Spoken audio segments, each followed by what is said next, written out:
Imitation brothers Uno manaji hove chetawunu le Uno chekwa lovu nani ndi homosexuals na lesbians ka Jehovah na baramba no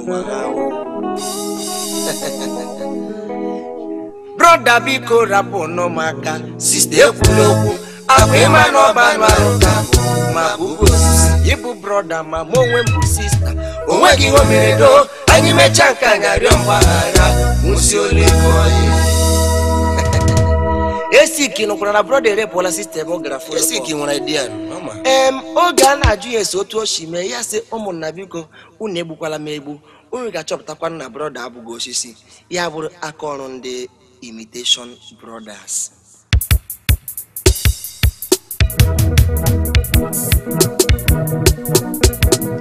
Les anyanyo heno Tulemona gara hosi Makani imitation brother juwo bono Les anyanyo heno Tulemona gara hosi Makani imitation brother juwo bono Somebody say clear. Somebody say settle. Say buska. Jehovah. Come down. Imitation brothers. He is Jesus, King of glory. Jesus, the name above all names. Jesus, who lives in the highest, the ancients of days. King of glory. Jesus, the name above all names. Jesus, there's no your name in all the world, my Jesus. I bless you for you're so good to me. I'll give you all the praise, the Lord. I'll ever sing your praise. I'll sing your praise.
here just to make sure that you enjoy yourself. Even you. Hey!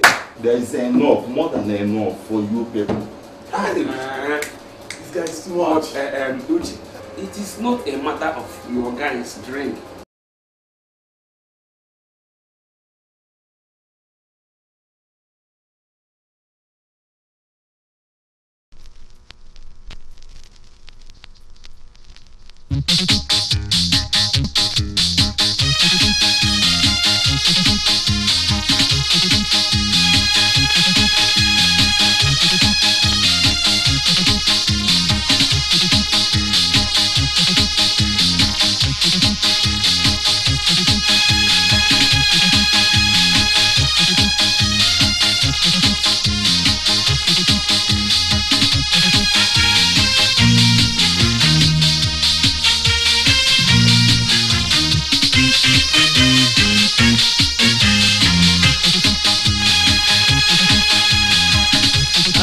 Ever seen this kind of world?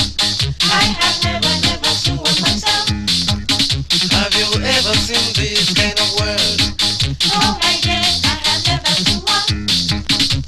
Where many people are suffering, where many things are going wrong. I have never seen this kind of world. Have you ever seen this kind of world? I have never